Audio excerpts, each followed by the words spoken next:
Magandang gabi po, mga kabikay. Welcome po sa ating Barangay Kapre. Ako po muli, si Boy Kapre. At tunghayan po natin ang pagpapatuloy ng kwento ni Islaw at ng kanyang alagang kalabaw. Ika-9 na tagpo. Pakinggan natin. Pagkadinig ko nung sinabi ni Mang Ambo, ay biglang nawala ang aking antok. Daig ko pa ang lumaklak ng kapeng barako.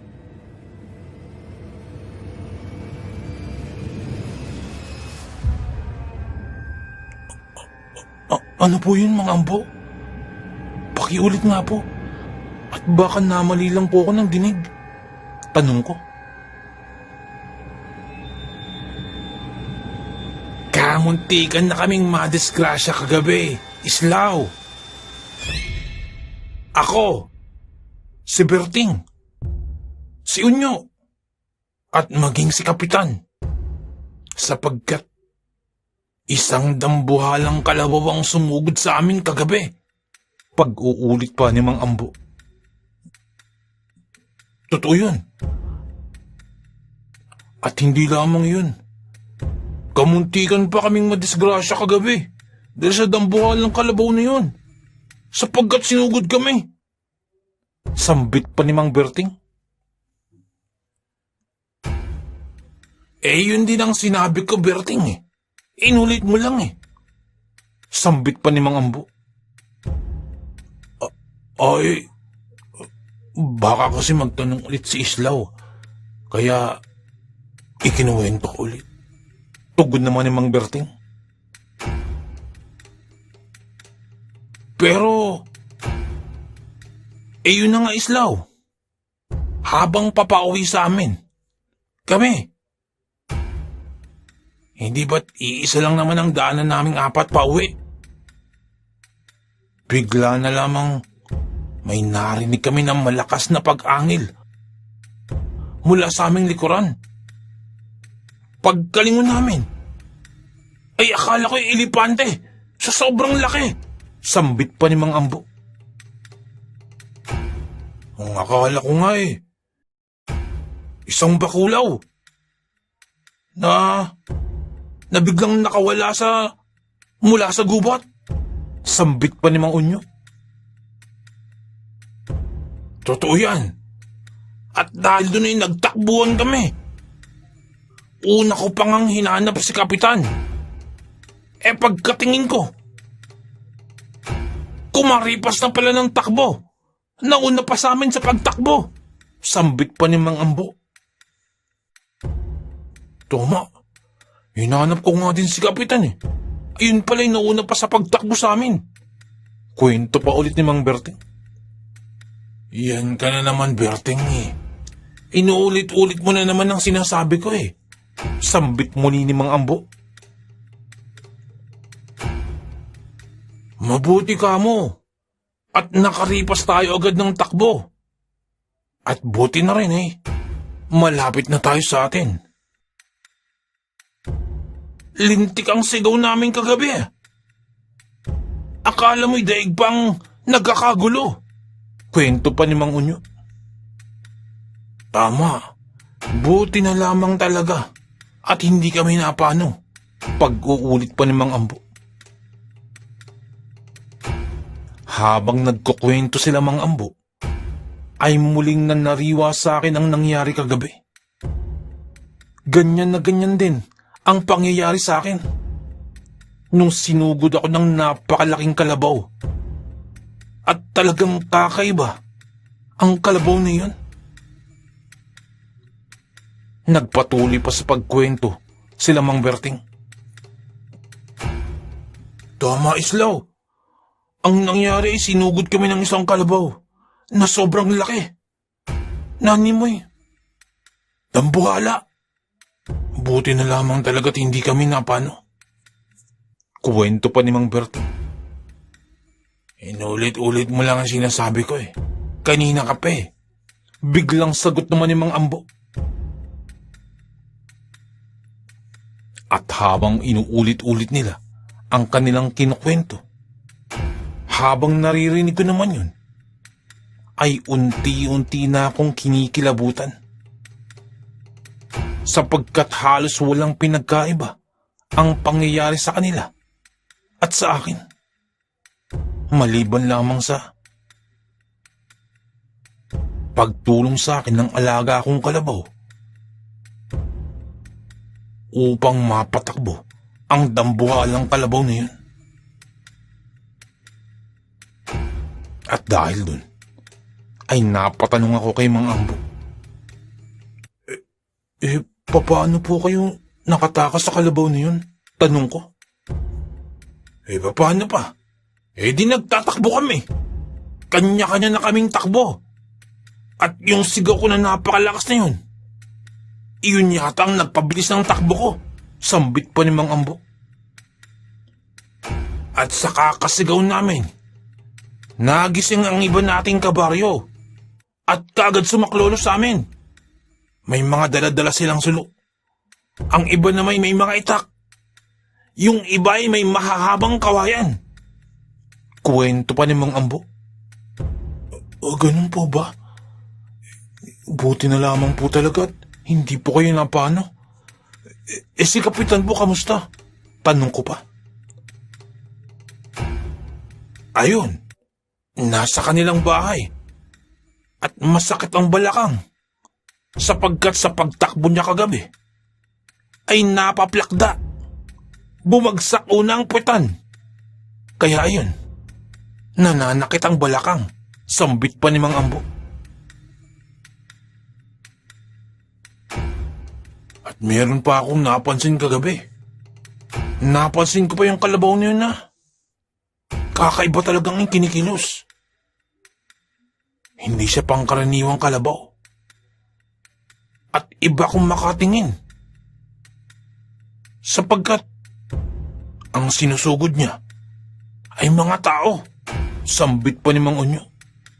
Tama ka. Yun nga rin ang napansin ko. Sinusugod niya ay tao. Kakaiba talagang kalabaw niyan. Hindi pangkaraniwan. Sambit muli ni Mang Berting. Nakakapagtaka nga eh. At ang pinag-iisipan ko pa eh, matapos nating manggaling kina Basyo, ay saka tayo sinugod ng kalabaw na yun. Kwento pa ni Mang Ambo. Ikaw Islaw, wala bang kakaibang nangyari sa iyo kagabi? Tanong naman ni Mang Ambo sa akin. Ang totoo po niyan, Mang Ambo. Kagaya rin po ninyo. Ay sinugod din po ako ng napakalaking kalabaw kagabi. Sagot ko. Ano ka mo? Ano ka mo, Islaw? Gulat na tugon ni Mang Ambo. Ano yun, Islaw? Sinugod ka din ng dambuhalang kalabaw. Dagdag pa ni Mang Onyo. Ibig mong sabihin, sinugod ka din ng dambuhalang kalabaw. Dugtong pa ni Mang Berting. Opo, ganun na nga po, sagot ko. Diyan po sa may hiliran ng mga puno ng akasya. Doon po ako sinugod ng napakalaking kalabaw. Napakalaki niya. At kulay itim na itim. Kwento ko pa. Bakit naman? Nung nabanggit mo ang napakaitim, Islaw sa akin ka napatingin. Para namang may pinapatamaan ka niyan, Islaw Tugon pa ni Mang Onyo. Ay, hindi ko po yung sinasadya, Mang Onyo. Pasensya na po, Mang Onyo. Tugon ko. Ang ibig mo bang sabihin, Islaw tayong magkakasama kagabi. Tayong lahat na nanggaling kay Basyo. Tayong lahat ang sinugod ng kalabaw. Sambit pa ni Mang Ambo. Tama ka, Ambo. Parang ganun na nga. Nung manggaling tayo kay Nabasyo, dagdag pa ni Mang Unyo. At dahil dun, ay napasabat na muli ako sa kanilang usapan. Kaya nga po, gulat na gulat din po ako sa inyong kwento kanina. Ang totoo po niyan, iniisip ko nga po na hindi talaga yun pangkaraniwang kalabaw, sapagkat napakalaki at napakaitim. At isa pa, nanlilisi kong tumingin, sambit ko pa. Tama ka, Islaw. Ganyan na ganyan din ang kalabaw na sumugod sa amin. Dagdag pa ni Mang Ambo. Hindi kaya may kinalaman talaga si Basyo sa mga kaganapang ito. Sapagkat sinita siya ni Kapitan kagabi. At tayo lamang ang kasama ni Kapitan kagabi, hindi ba? Banggit pa ni Mang Berting. Tama ka, Berting.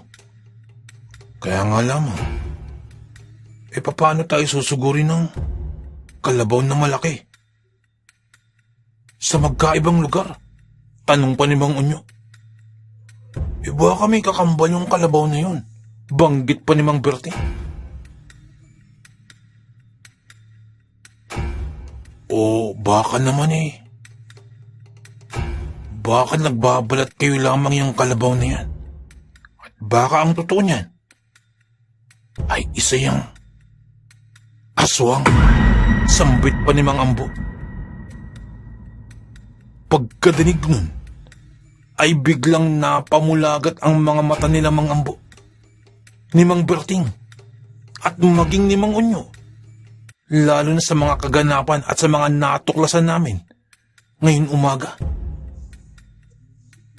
Maging ako ay kinilabutan sa balitang yun, na hindi lamang ako ang kamuntikang madisgrasya kagabi. Maging sila Kapitan ay kamuntika na. Ang maigi pa nito ipagbigay natin alam kagad kay Kapitan. Sa lalong madaling panahon, sambit pa ni Mang Ambo, na sinang-ayunan naman ni Mang Berting at Mang Unyo. Ikaw, Islaw, alam kong marami ka pang aasikasuhin ngayong araw. Subalit, kung magkakaroon ka ng libreng oras, magtungo ka kina Kapitan. Mamaya, at tiyak meron tayong pagpupulungan. Sambit pa ni Mang Ambo. At matapos yun, ay kaagad din namang nagpaalam si Mang Ambo. Kasama si Mang Berting at Mang Unyo. Kasama si Mang Berting at Mang Unyo. Nang ilang sandali pa, ay bigla akong tinawag ni Tatay. Islaw, halika. Parang narinig ko yung pinag-uusapan ninyo nila Mang Ambo kanina, banggit pa ni Tatay. Parang may narinig akong dambuhalang kalabaw. Totoo ba? Sambit pa ni Tatay. Opo, Tay. Totoo po yun. Kamuntikan na nga din po akong madisgrasya dahil dun. Diyan po sa may hilera ng akasya. Dun ako sinugod ng kalabaw na yun. Kwento ko pa. Talaga ba? Kailan ito nangyari? Tanong pa ni Tatay. Kagabi lang po, Tay. Kagabi po kasi pinatawag ako nila Kapitan at nagpasama upang kausapin si Mang Basyo. Naging maayos naman ang pag-uusap. Kaya nga lamang, nung pauwi na ako, diyan nga sa may hilera ng akasya, sinugod ako ng napakalaking kalabaw. Paglalahad ko pa. Buti na lamang at hindi ka napano. Butit nakatakas ka. Tugon pa ni Tatay. Alam mo ba, Islaw? May naikwento sa akin dati ang iyong lolo tungkol sa ganyan. Na may nangyari ng ganyan dito sa ating baryo. Kwento pa ni Tatay. Talaga po ba, tay? Kailan po ito nangyari? Tugon ko. At kitang-kita sa aking boses ang pagkamangha. Oo, kung gusto mo itanong mo pa mismo sa iyong lolo. Kaya nga lamang, may katagalan na nung nangyari yan. Batang paslit pa lamang ako noon. Pagkakatanda ko 10 taong gulang pa lamang ako noon. Kuwento pa ni tatay. Ayon kay lolo mo, nagdadalang tao noon ang iyong lola. Nung ipinagbubuntis pa ni nanay si Loleng, yung tiyahin mo. Biruin mo. Biglang may nagpakitang napakalaking kalabaw dyan sa ating likod bahay. Napakalaki. Napakaitim. Kagaya ng pagsasalarawan mo, Islaw. Kuwento pa ni tatay. Ayon pa sa lolo mo, ang mga ganyang daw nila lang ay hindi pangkaraniwang kalabaw. Yan daw ay mga nagbabalat kayo ng mga aswang. Subalit, hindi yan pangkaraniwan na aswang. Ang mga ganyan daw mga malalakas na uri ng mga aswang. Sambit pa ni tatay. Talaga po ba, tay? Kung ganun po anong klaseng aswang po yung ganun? Tanong ko. Aba, malay ko. Bakit ako ang tinatanong mo sa ganyan? Hindi naman ako aswang. Sagot pa ni tatay. Sa bagay, tama nga naman si tatay. Kung kaya't nanahimik na lamang ako at nakinig sa kwento ni tatay. Ayun na nga, Islaw. Ayun na nga ang nangyari. Pagkakita nila sa dambuhalang kalabaw na yun sa likod bahay, ay nagsama-sama ang mga kalalakihan nun dito sa ating baryo. At kitang-kita ko yun. May mga dala-dala silang mga sulo. Bawat isa sa kanila may dalang itak. At may mga mahahabang kawayan na pinatulis ang dulo. Kami nun ay nasa bahay lamang. At ayaw kaming palabasin ng lolo mo. Kung di, palo ang aabutin namin. Hinabol daw nila ang dambuhalang kalabaw na yun. Kaya lamang ay hindi nila naabutan. Dahil kung gaano kalaki ang kalabaw niyon, ay ganun din daw ito kabilis. At bigla na lamang nawala sa kakahuyan. Nagpatuloy ang kaguluhan na yun sa atin dito sa baryo. Hanggang sa isa-isa nang may nabibiktima. At dun pa lamang kumalat ang balita na aswang nga ang dambuhalang kalabaw na yun. Kwento pa ni tatay. Ganun po ba, tay? Paano po natalo nila lolo yung dambuhalang kalabaw na yun? Tanong ko. Ang totoo dyan, Islaw, ay hindi natalo ng mga taga-baryo ang dambuhalang kalabaw na yun. Subalit, tinulungan sila ng isang taga-Karatig baryo. Siya, si Mang Julian. At kilala si Mang Julian bilang isang bantog na antingero. Ayon sa lolo mo, ay may taglay si Mang Julian na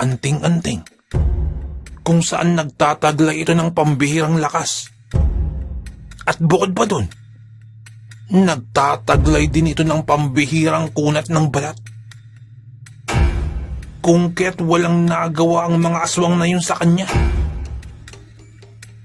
Ayon pa sa lolo mo, etong baryo natin, ang napiling puntahan ng mga aswang noong mga panahon na yun. Sapagkat dito nila napiling magparami ng kanilang lahi at kamuntik-muntikan ng dito magtayo ng kanilang angkan. Buti na lamang at napigilan sila ni Mang Julian. Kwento pa ni tatay. Kung kaya't nung narinig ko ang kwento ninyo nila Mang Ambo, ay biglang nagbalik alaala sa akin yung kaganapan na yan sa baryo natin. Hindi kaya nagbabadya ang mga ito. Nagbabadya na. Babalik yung mga aswang na minsan nang sumalakay sa baryo natin. Tanong pa ni tatay. Bigla akong nakaramdam ng matinding takot sa ikinuwento na yun ni tatay. Lalo na dun sa bandang huli na maaaring nagbabadya ito ng pagbabalik ng mga aswang sa aming baryo. Tay, paano po yan? Paano pong gagawin natin kung tama po kayo sa iniisip ninyo? Tanong ko. Iyan ang magiging malaking banta sa katahimikan ng ating baryo. Kinakailangan ay ipagbigay alam agad natin ito kay Kapitan sa lalong madaling panahon. Na kung sa gayon magtulong-tulong ang buong baryo kung sakasakaling mangyari man yan. Mungkahi pa ni tatay.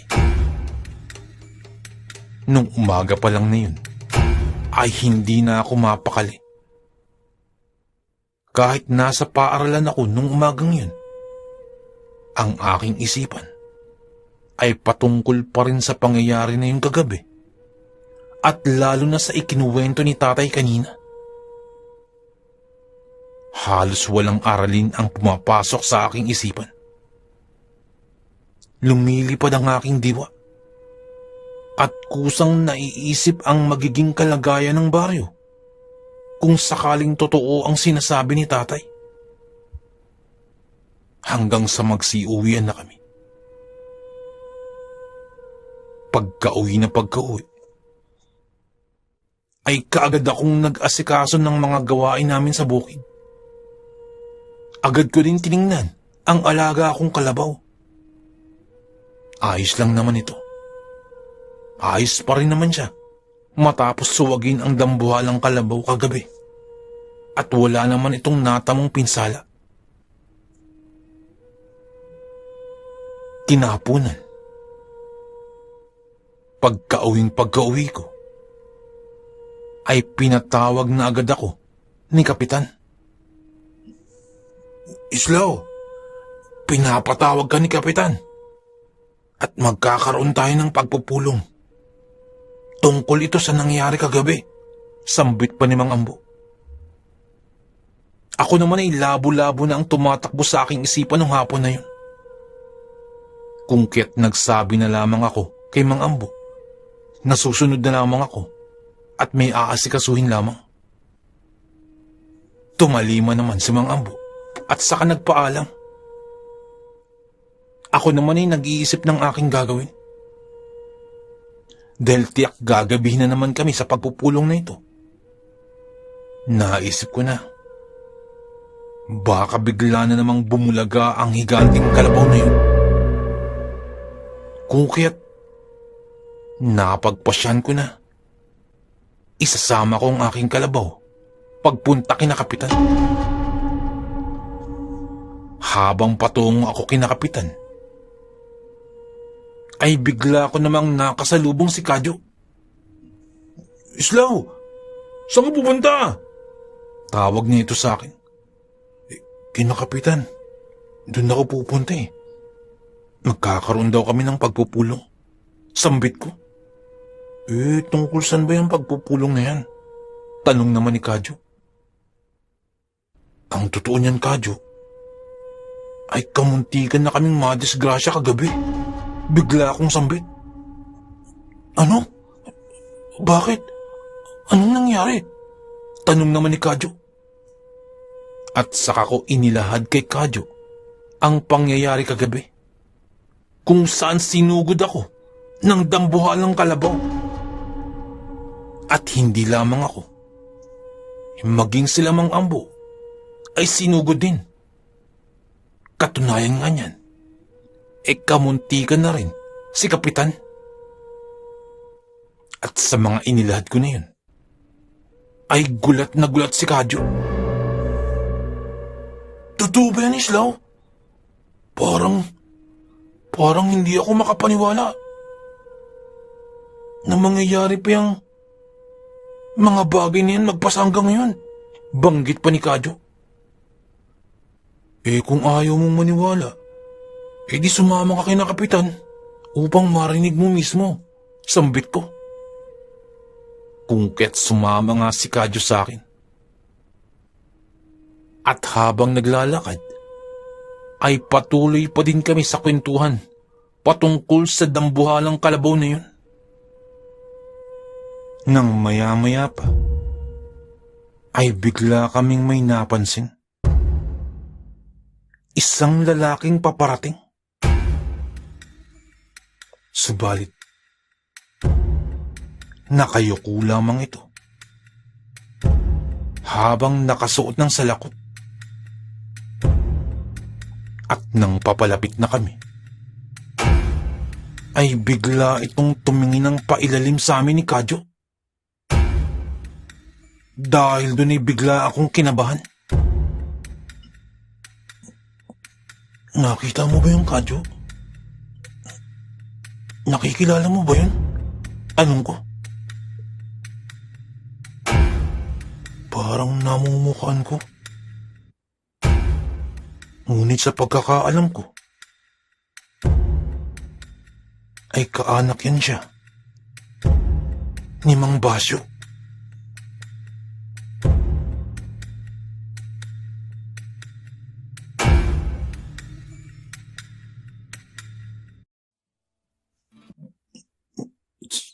Sigurado ka ba dyan sa sinasabi mo, Kadyo?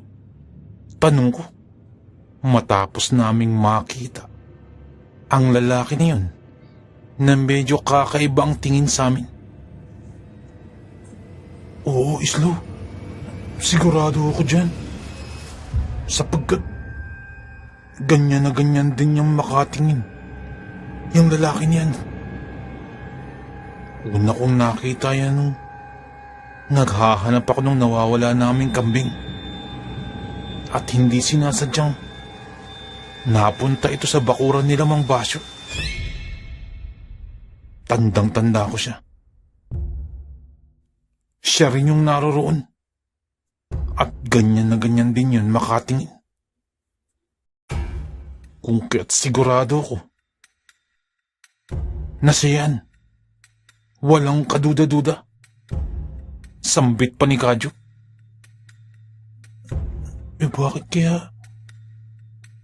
Bakit kaya siya ganun makatingin? Tanong ko. Yun ang hindi ko alam. Bakit? Hindi siyang tanongin natin. Tugon naman ni Kadyo. Nakakita mo nang pailalim na nga akong tumingin sa atin eh. Tatanungin ko pa. Kinabahan na nga ako sa tingin pa lang eh. Tapos gusto mo, itanong ko pa talaga. Naging tugon ko na lamang kay Kadyo.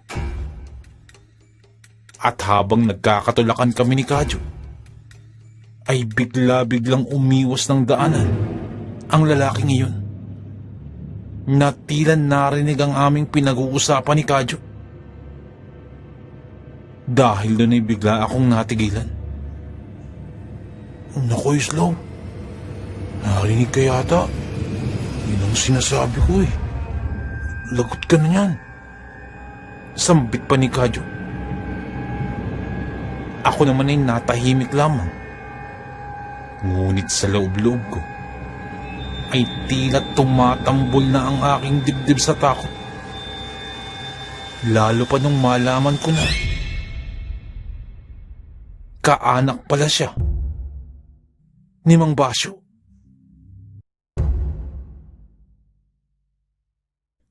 Hindi naman sa pinagbibintangan ko si Mang Basyo. Kaya nga lamang ay hindi ko magawang hindi maghinala sa kanya. Lalo pat sa kanila kami galing kagabi. At matapos yun, ay lahat kami isinugod ng dambuhalang kalabaw. Ang mga bagay na yan ang tumatakbo sa aking isipan. Nang ilang sandali pa'y biglang nagsalita si Kadyo. Hindi ba, Islaw? Kinamang Basyo kayo nang galing kagabi. Siya lang ang kinausap niyo. At pinaghihinalaan niyo na. Aswang. Pabulong pang banggit ni Kadyo, sapagkat ayaw din niyang lakasan at baka may makarinig pa. Tumango lamang ako sa tanong na yun ni Kadyo. Ngayon naman, Islaw, nakakasalubong natin ang lalaki na yun. At kaanak yun ni Mang Basyo. Ngunit sa hindi natin malaman na dahilan,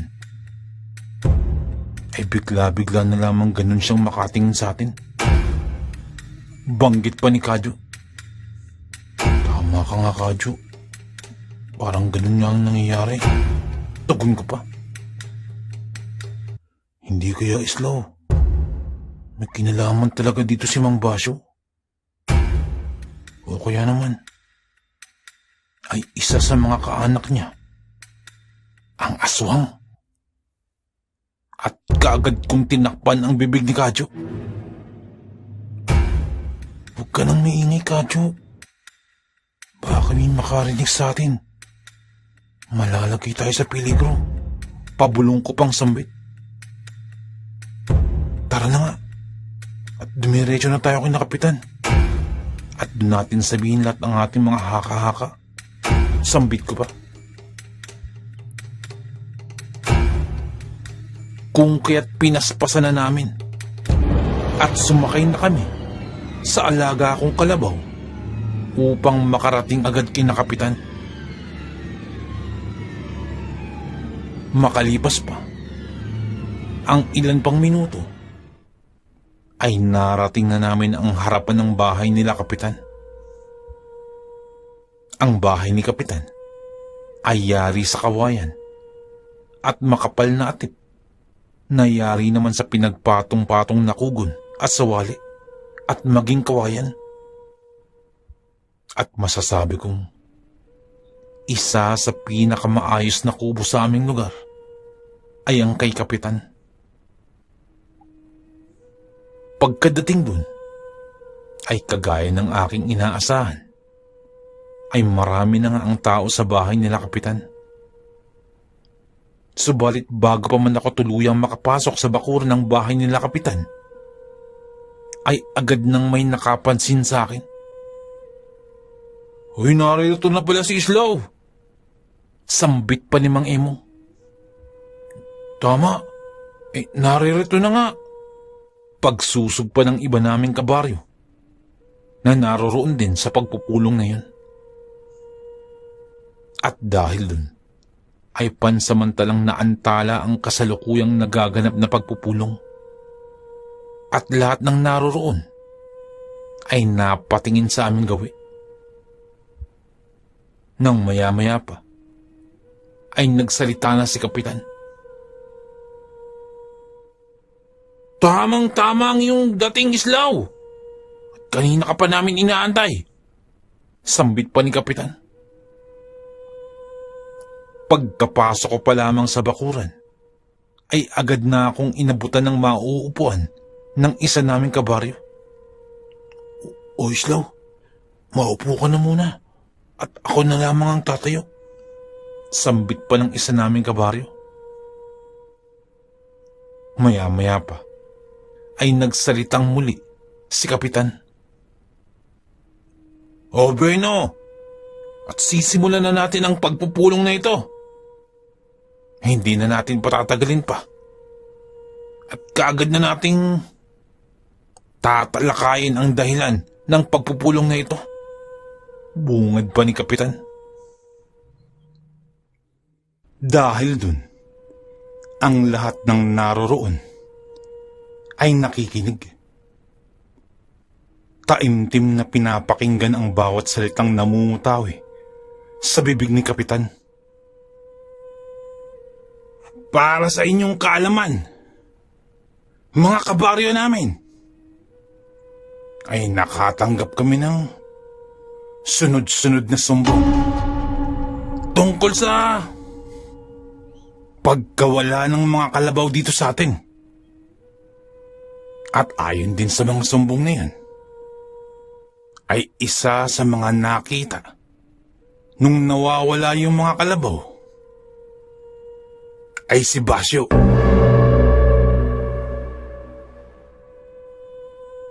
Dahil dun, ay biglang umugong ang bulong-bulungan sa paligid. Si Basyo? Yan yung bagong lipat niya na. Kaya nga, si Mang Basyo ba?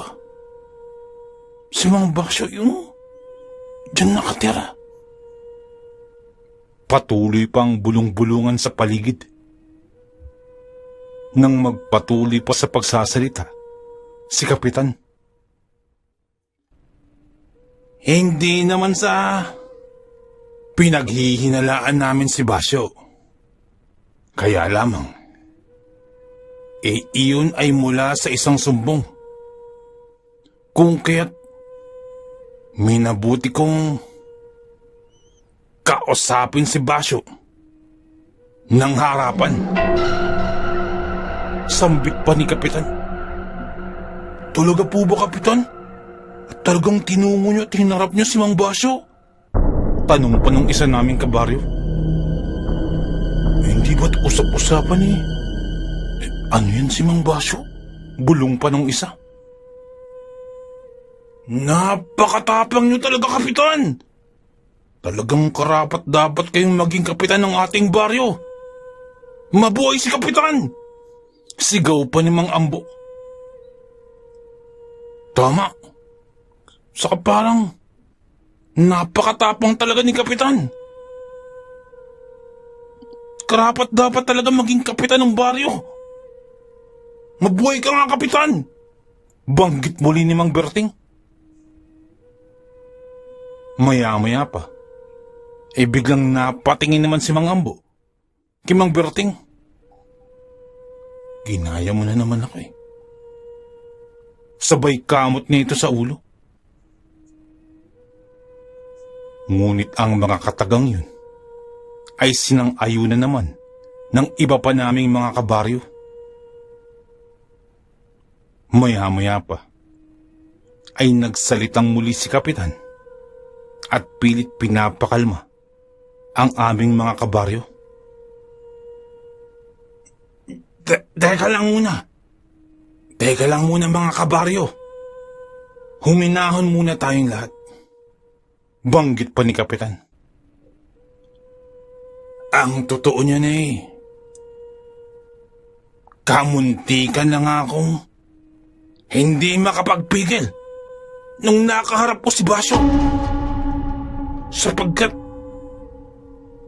nanggagalaiti talaga ako sa galit. Galit na galit ako. Dala ng mga sumbong ng ating mga kabaryo.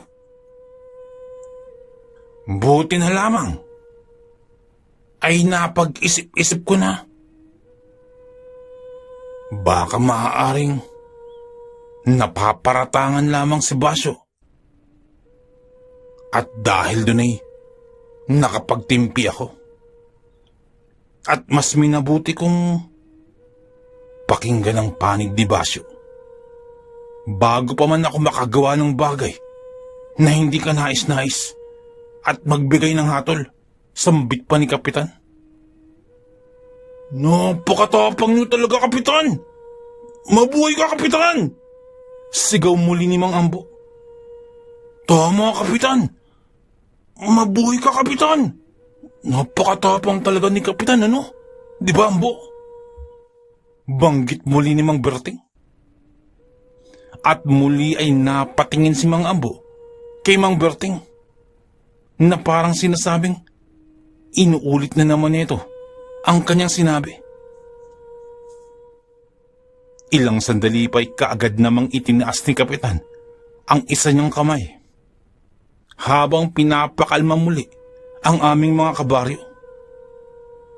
Habang ang isang kamay naman ni Kapitan ay nakahawak sa tungkod, dala marahil ng pananakit ng kanyang balakang. Nagpatuloy pa sa pagsasalita si Kapitan. Alam niyo mga kabaryo, nung makaharap ko si Basyo, ay dun ko napag-alaman na maging siya ay nawalan din pala ng kalabaw. At hindi lamang kalabaw, maging ang isa niya pang alagang baboy ay nawala. Kung kaya't nasabi ko nung mga sandaling iyon na hindi si Basyo ang kumuha ng mga nawawalang kalabaw, sambit pa ni Kapitan. Dahil dun ay umugong muli ang bulong-bulungan sa paligid. Nako, kung ganun sino ba talagang nambibiktima sa ating mga alaga? Sambit pa ng mga kabaryo namin. Kaya nga, nakakatakot na. Kung ganun hindi natin alam kung sino ang salarin. O kung sino nga ang aswang na yan. Na baka dayo lang din sa lugar natin. Sambit pa ng isa naming kabaryo. Patuloy lamang ang pag-ugong sa paligid. Dahil sa mga iba't ibang haka-haka at iba't ibang klaseng pagdududa. Ilang sandali pa'y nagsalitang muli si Kapitan. Bagamat nakausap na namin si Basyo, para lamang sa kaalaman ninyo mga kabaryo namin, nung pauwi na kami, ay bigla kaming sinugod ng dambuhalang kalabaw. At hindi kapani-paniwala ang laki nito. At talagang kami ang pinupuntirya. Ang tingin ko nga ako talaga ang habol ng kalabaw na yun. At napag-alaman ko pa, maging si Islaw ay sinugod din ng dambuhalang kalabaw na yun. Pagpapatuloy pa ni Kapitan. Kung kaya ngayon ay napakaraming bagay ang tumatakbo sa aking isipan, sambit pa ni Kapitan.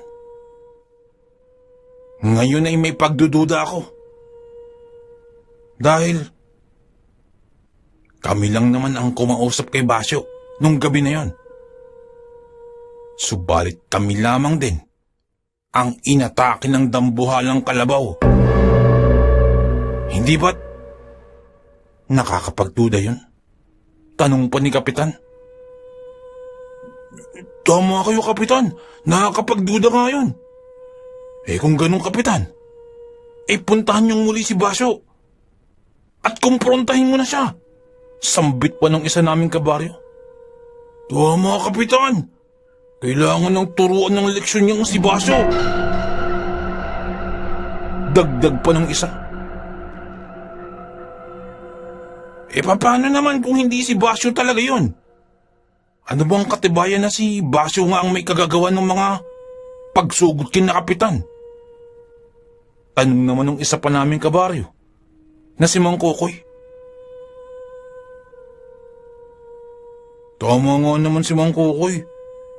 Kung hindi makapagpigil si Kapitan at masaktan ni Kapitan si Mang Basyo at kamukat-mukat natin mali nga ang paratang, di kawawa naman si Mang Basyo at baka Mabuntal pa ni Kapitan.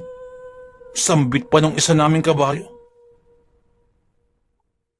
At ilang sandali pa'y sumenyas muli si Kapitan upang pakalmahin ang aming mga kabaryo.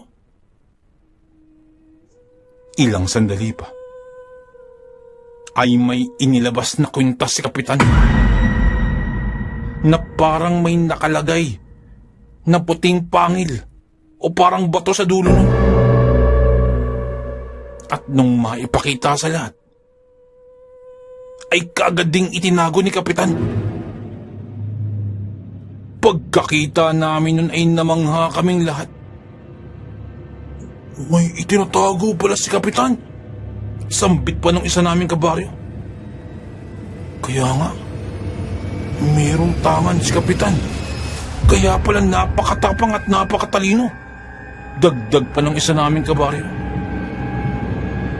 Nang ilang sandali pa'y nagsalita na nga si Kapitan. Ayoko sanang ipakita ang aking taglay. Kaya nga lamang, ay baka may nagdududa pa sa aking kakayanan. Kung kaya't sinasabi ko na sa inyo na baka sa muli naming pagkikita ni Basyo ay hindi na ako makapagtimpi. At baka kung ano pa ang magawa ko. Kaya ang gagawin natin ngayon ay magtatalaga na lamang ako ng mga taong pagkakatiwalaan ko na siyang tutungo kina Basyo upang magmanman. At isa pa, nakapag-usap na kami ni Basyo. Ayoko namang isipin niya na pinagdududahan ko siya. At para hindi niya maisip na pinapamanmanan ko na ang mga kilos nila, dagdag pa ni Kapitan. Tama, Kapitan! Napakahusay mo talaga, Kapitan! Napakatapang mo! At napakatalino pa! Sigaw pa nila mga ambo. Kaya nga, napansin ko lang ha. Parang napakatapang talaga ni Kapitan. At parang talagang napakatalino pa. Hindi ba? Dagdag pa ni Mang Berting. Yun din ang sinabi ko. Inulit mo lang eh. Biglang sagot ni Mang Ambo. Maya-maya pa'y nagpatuloy pa sa pagsasalita si Kapitan.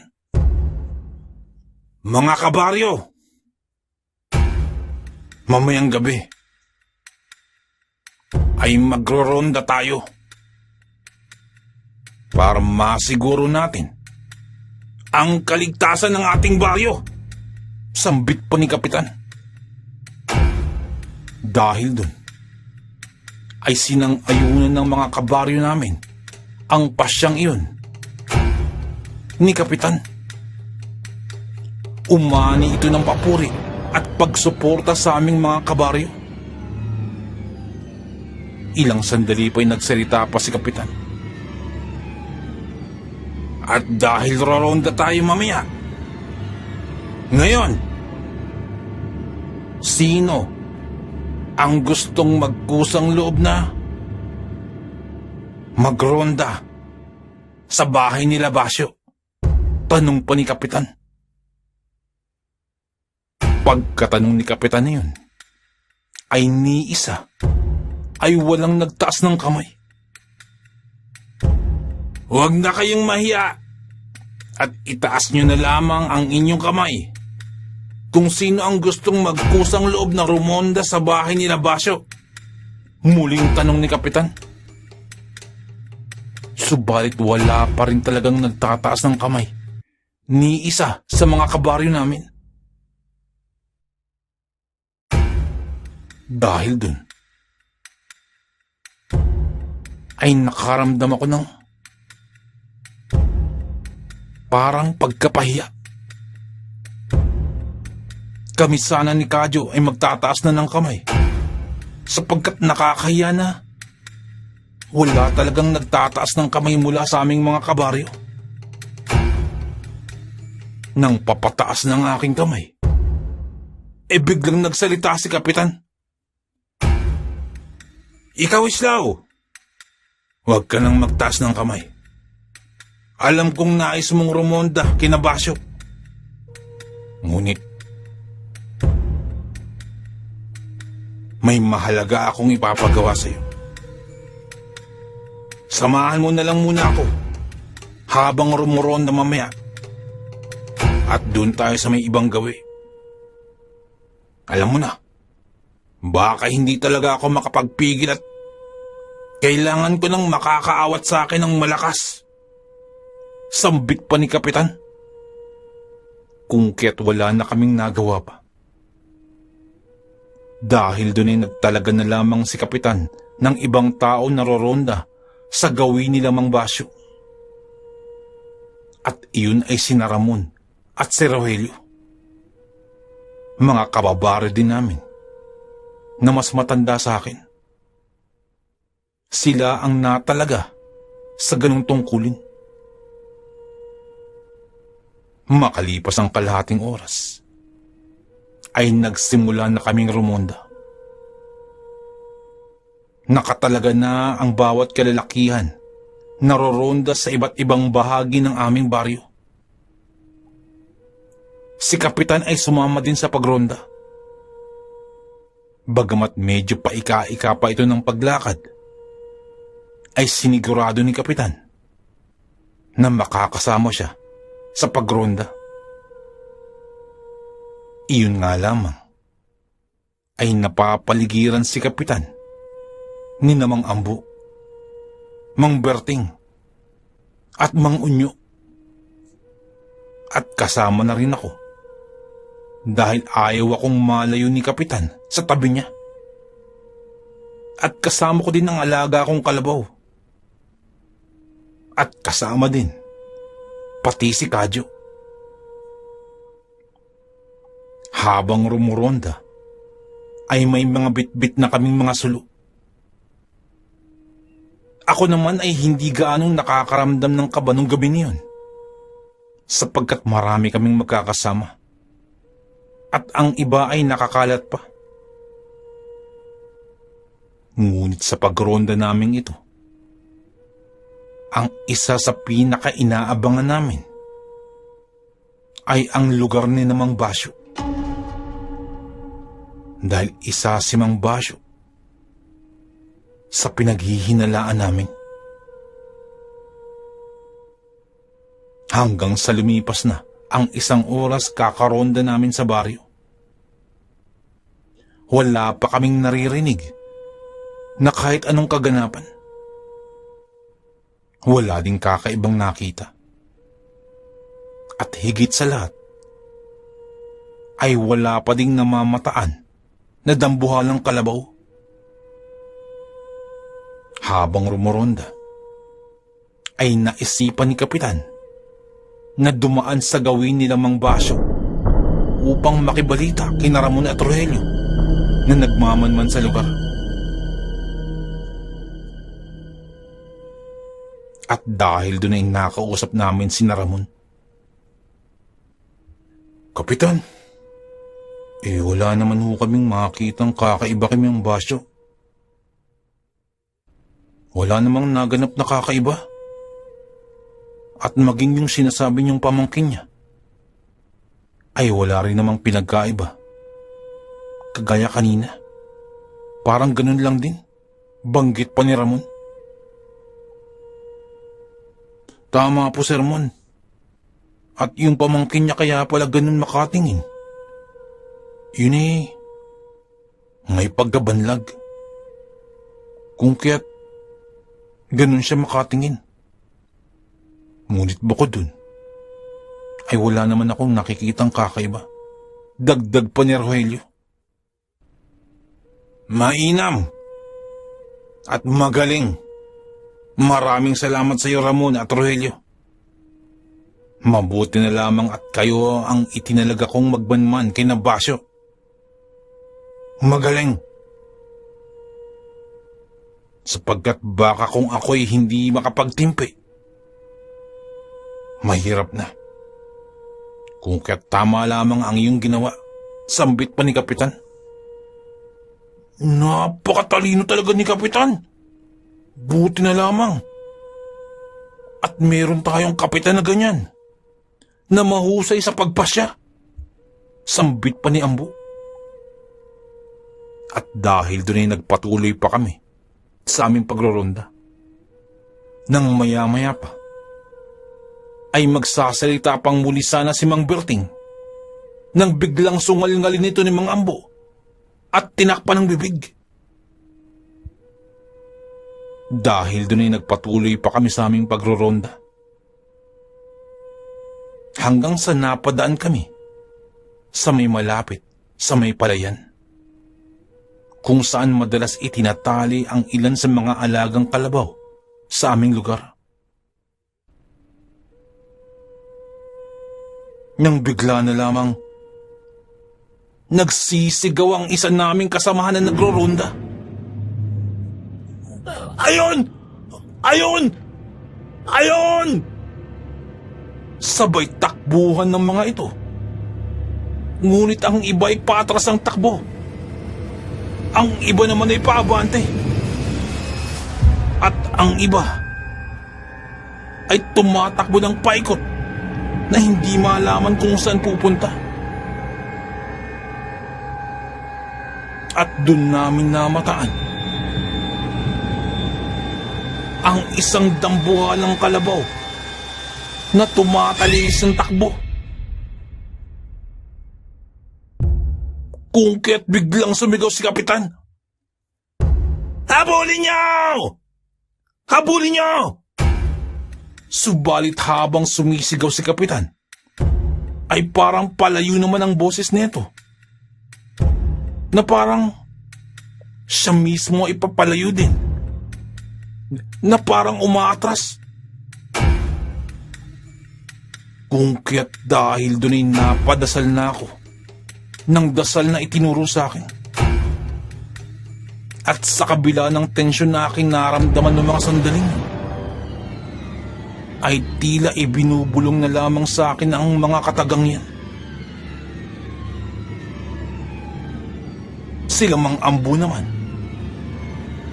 ay biglang tumakbo paabante patungo sa tinakbuhan ng dambuhalang kalabaw. Pagkatapos kong magdasal, ay naghahanda na akong tumakbo at pasunod na kina Mang Ambo. At ganun din si Kadyo. Nang bigla na lamang nagsipag-atrasan si Mang Ambo. Ang laki! Napakalaki! Takbuhan palayo si Mang Ambo. Ngunit maya-maya pa, ay tila naiwanan na si Kapitan sa aming likuran at halos hindi na rin ito makatakbo dala marahil ng sakit ng balakang nito.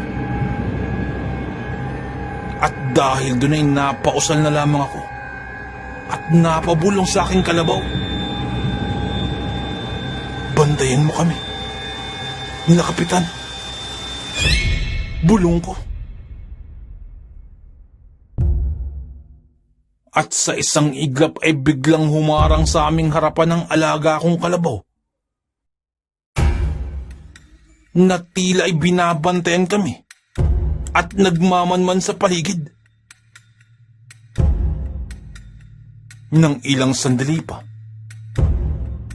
ay nakarinig kami ng malalakas na pagkaluskos mula sa mga kakahuyan. Dahil doon ay nagsipagtakbuhan ng iba pa naming mga kabaryo na kasama naming rumuronda. Patungo ang mga ito at sinundan ang pagkaluskos na yun. At halos lahat na ng mga kasamahan namin ay nagsipagtakbuhan patungo sa gawin na yun. Nang ilang saglit pa, ay biglang nag-alboruto ang alaga kong kalabaw. Galit na galit ito at biglang humarap sa may bandang tagiliran namin, sa may gawing kanan. Kagad itong pinuntahan ni Kadyo dahil tila may nakita si Kadyo na parang imahe. Ngunit may kadiliman lamang talaga sa lugar na yun. At tangkang tutusukin ang daladala niyang kawayan. At biglang bumulaga ang isang napakalaking nilalang. Nasa tansya ko ay hanggang dibdib lamang kami. Noong unay itim na figura lamang ito. Ngunit nung parang tumindig na ito, ay biglang ang laki nito. At kasunod nun ay biglang napatigil si Kadyo. At biglang sinakal. Binitbit pata si Kadyo. At sakainit siya ng napakalayo. Dahil doon ay natigilan na rin ako. Pagkarap ko, ay nakita ko ang isang nakakatakot na nilalang. Tayo-tayo ang buhok nito na parang hindi naligo ng ilang buwan. Nakapangingilabot ang haba ng pangil nito. At nagtatagling ng mga mata na nanlilisik.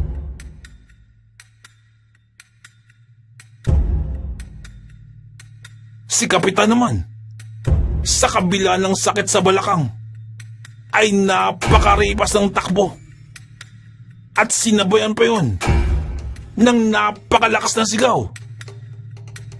Hanggang sa naiwan na lamang ako at ang aking kalabaw. At nasa aming harapan, ang nakakikilabot na aswang. Bigla na lamang akong nakaramdam ng panginginig at biglang nangatog ang aking tuhod at tila kumikilos ang aking katawan ng kusa sa hindi ko malamang dahilan. Malamang ay dahil sa matinding pagkagulat. Sa totoo lamang, ay ito ang unang pagkakataon kong makaharap ang ganitong klaseng nilalang. At kakaibang takot ang sumaklob sa aking pagkatao. At kasabay din nito, ang pag-alingasaw ng napakabahong amoy na parang may nabubulok na karne na hindi ko mawari. Napakabaho. Hindi ko din malaman ang aking gagawin. Pagkatingin ko sa mga kasamahan ko, ay wala na ang mga ito. Napatingin ako sa paligid at nagbabaka sakaling makita ko sina Mang Ambo o kaya naman ay sina Mang Berting o di kaya ay sina Mang Unyo. Subalit ni isa ay wala akong makita. Si Kadyo naman ay hindi pa nakakabalik. Simula nung maibalibag siya nang nilalang na to. At hindi ko din alam kung ano na ang kinasapitan niya. At dahil dun, ay naisip ko si Kapitan. Tama, si Kapitan. Sapagkat kanina lamang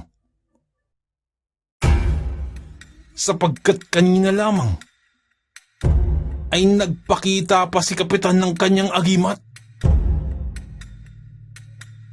Nakakwintas pa ito sa kanya. Tama. Maaari akong makahingi ng tulong kay Kapitan. Subalit saan mang sulok ako tumingin mula sa kinatatayuan ko,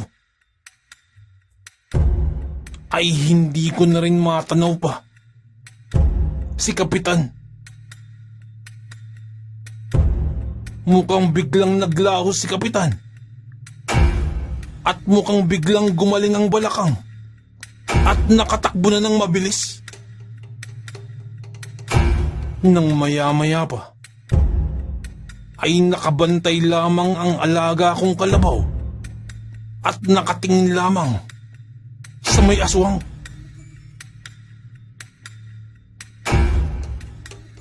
At nang sa isang iglap, biglang gumalaw ang aswang, ay agad na sumugod ang alaga kong kalabaw at sinuwag ang aswang. Isang napakalakas na paggalabog ang aking narinig at sinuwag ng ubod ng lakas ng alaga kong kalabaw yung aswang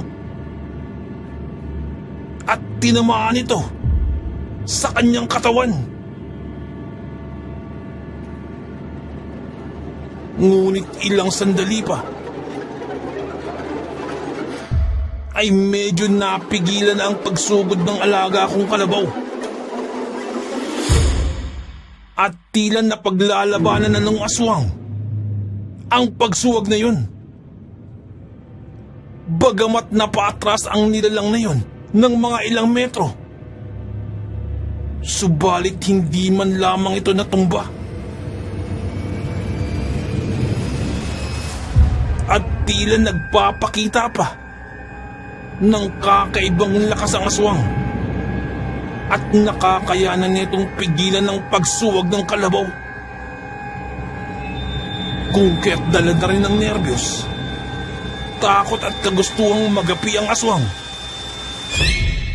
ay bumulong akong muli. Suwagin mo pa. Kung kaya't nagpatuloy sa pagsugod ang alaga kong kalabaw, sinuwag pa nitong lalo yung aswang at lalo pang ibinoon ang sungay nito sa katawan ng aswang.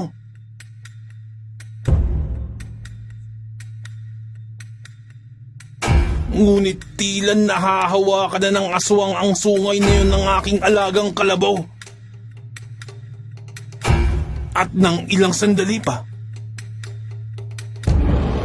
ay biglang nakarinig muli ako ng pagkalos ko sa paligid, na parang kagaya sa kanina lamang. At kasunod nun, ay muli kong naamoy ang napakasangsang na amoy, na parang naamoy ko kinamang basyo. Nakasusulasok na amoy, na para kang maduduwal, dahil parang nabubulok na lamang ito. Ilang saglit pa'y biglang may kumilos na napakabilis. Halos hindi ko makita yon. Subalit kitang-kita ko na nagsipaggalawan ang mga puno at sanga sa mga kakahuyan. At isang napakabilis na bagay ang tila nagmula doon. At sa isang iglap,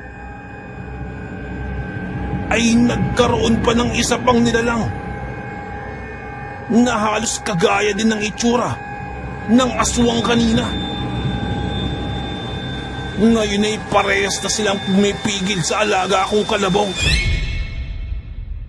Dalawang aswang na ang nakikipagpambuno sa alaga akong kalabaw.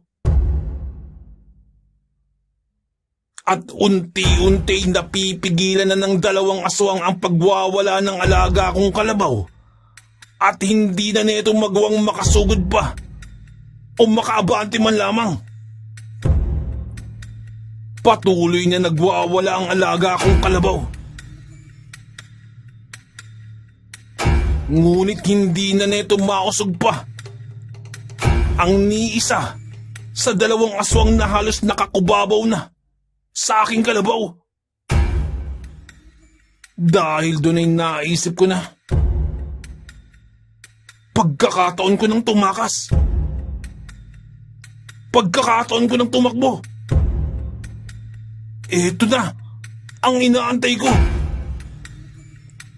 Ngunit nung papatakbo na ako, ay hindi makayanan ng aking konsensya. Napabayaan na lamang ang alaga akong kalabaw sa ganong sitwasyon. At sigurado ako na pagpepiestahan na ito ng mga aswang. Dahil doon ay napatakbo muli ako pabalik, patungo sa alaga akong kalabaw. Nang bigla na naman akong mapatigil. At bigla akong naisip kung ano ang aking gagawin. Na kung tutuusin, ay wala naman talaga akong pambihirang lakas upang makipagpambuno sa dalawang aswang. Nang walang ano-ano, ay may kumaluskos muli sa mga kakahuyan. Napakabilis din ang kilos nito. Bigla itong kumilos mula sa kadiliman ng kakahuyan. At sa isang iglap ay naroroon na ito sa alaga akong kalabaw. At 3 na silang nilalang na naroroon. Pinagtutulungan nila ang alaga akong kalabaw. Kinukubabawan na ng 3 aswang. At dala ng pagkataranta ko at pagiging desperado, ay dumampot ako ng tipak-tipak na boto at ibinato ko sa mga nilalang na yun, habang pinagtutulungan nila ang alaga akong kalabaw.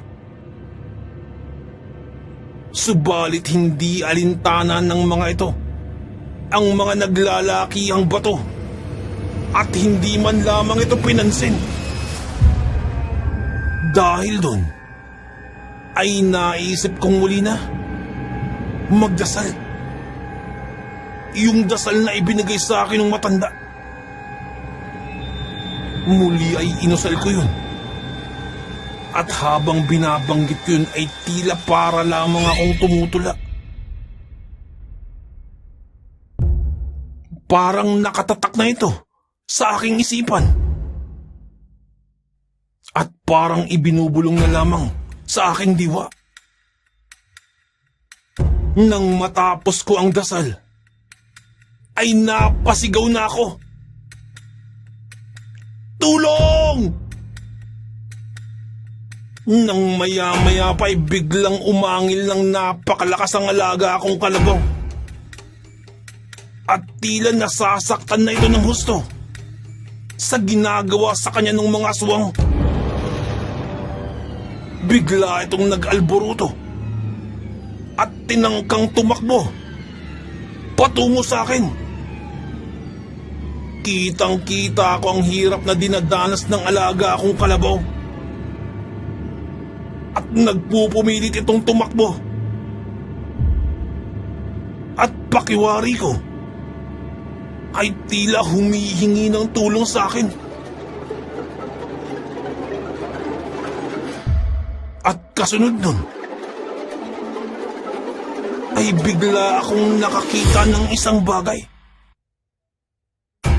Kulay puti na parang kumintab. At tumalsik ito mula sa bibig ng aking kalabaw. Maliit lamang ang bagay na ito. Ngunit kitang-kita ko ang pagkaputi nito.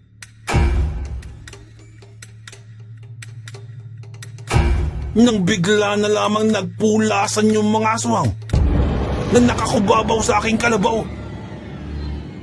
At pilit na hinabol ang maliit na bagay na yun. Ako naman ay parang biglang may tumulak sa akin. Bigla na lamang din akong napatalon na parang may bumubulong sa akin. Nakuhain ko ang bagay na yun. Ilang saglit pa'y nagkagulo na ng husto. At nagsipag-alpasan yung mga aswang. Na parang yung bagay na yun ang hinahabol nila. Nang bigla na lamang akong napasalampak sa lupa. At ang kasunod nun ay parang naglabo-labo na. Sunod-sunod na pag-angil ng animoy mga mababangis na hayop ang naririnig ko. At sa isang iglap, ay nakaramdam ako ng parang hampas sa aking ulo. At mahilo-hilo ako dahil doon.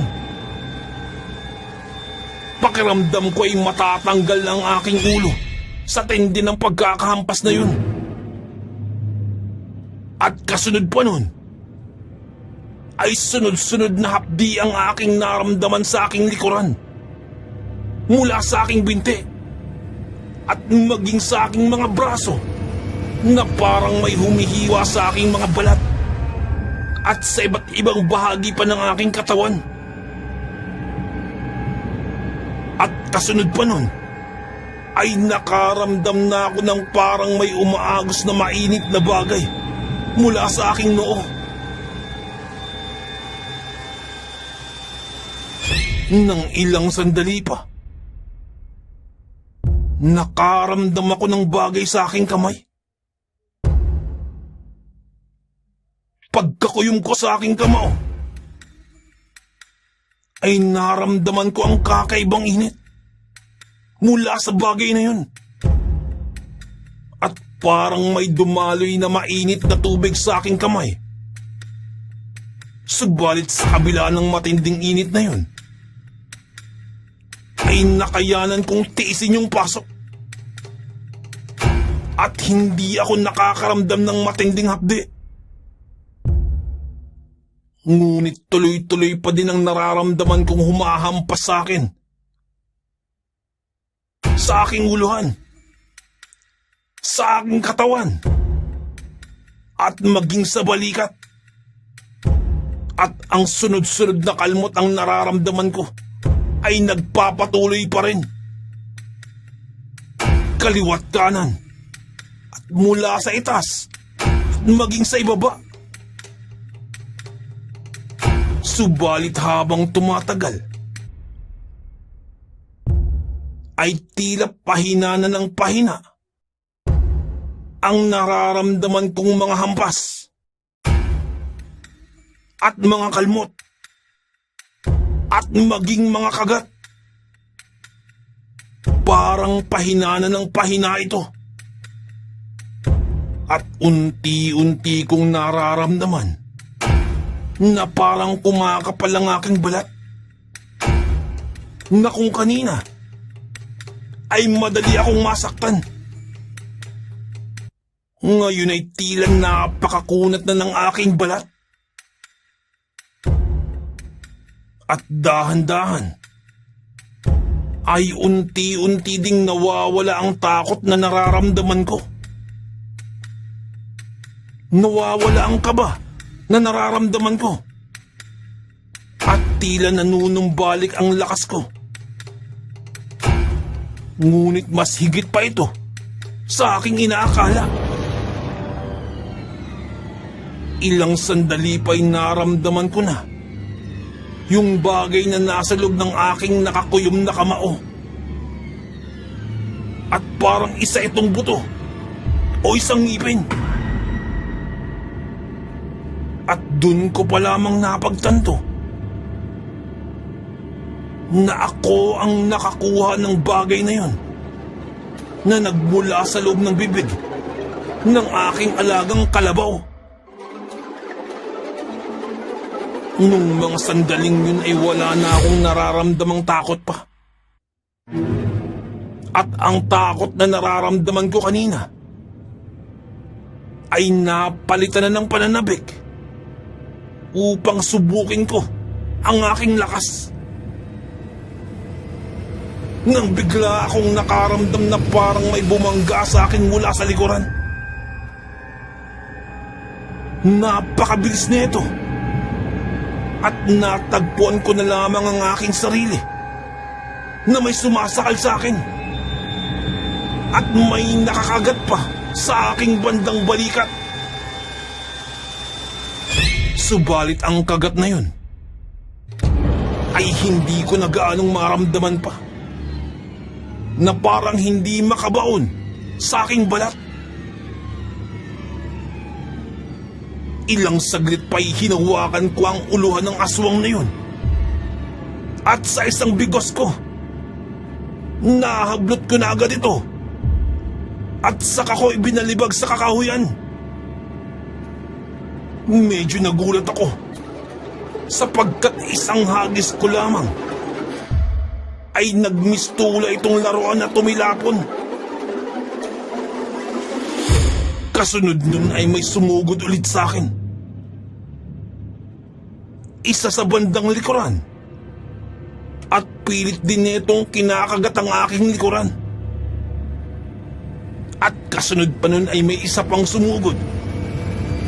Ngunit ang pinupuntirya neto ay ang aking kanang kamay, na kung saan naroroon ang bagay na nagmula sa aking alagang kalabaw. Ngunit habang pilit na hinihila ng isa ang kanan kong kamay,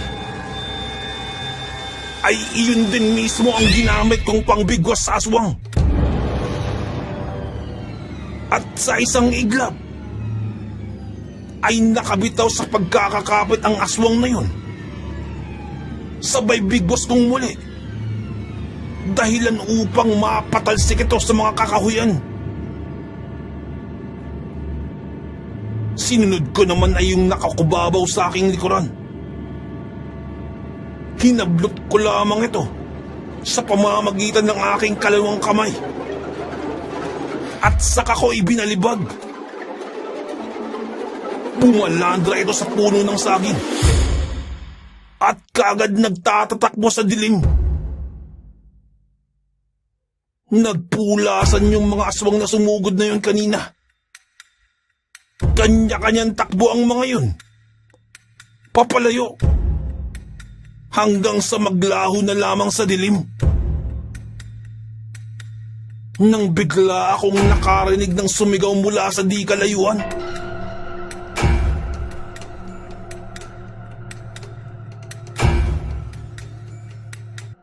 Islaw! Islaw! Napakahusay mo! Napakalakas mo! Dahil doon ay kaagad akong napalingon sa aking likuran.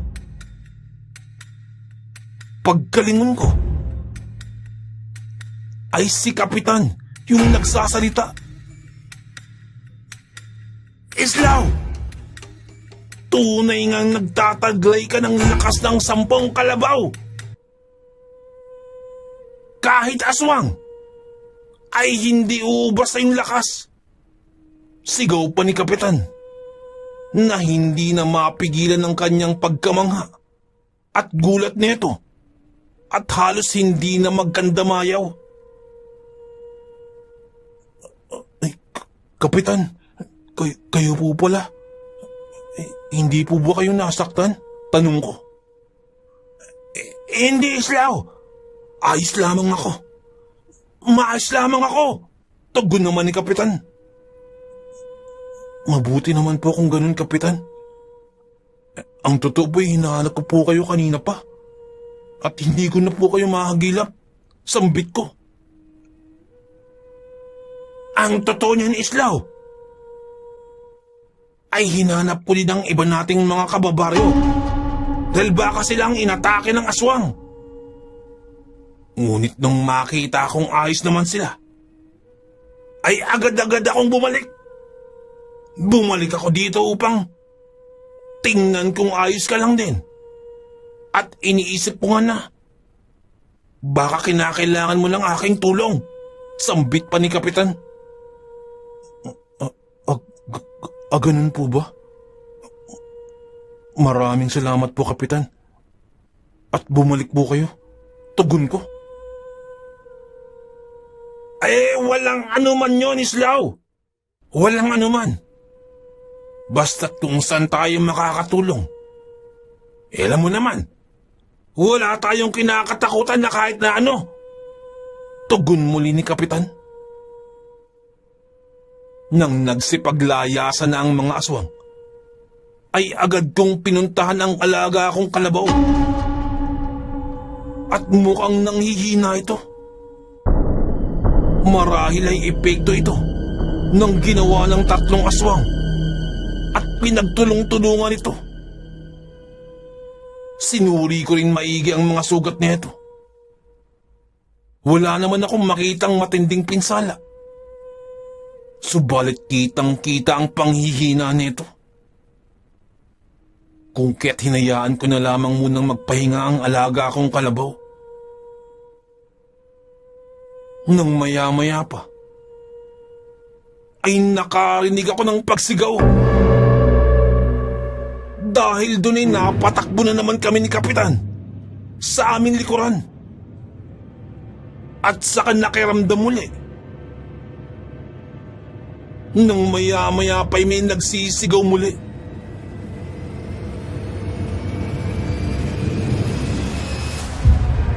Tulong! Tulong!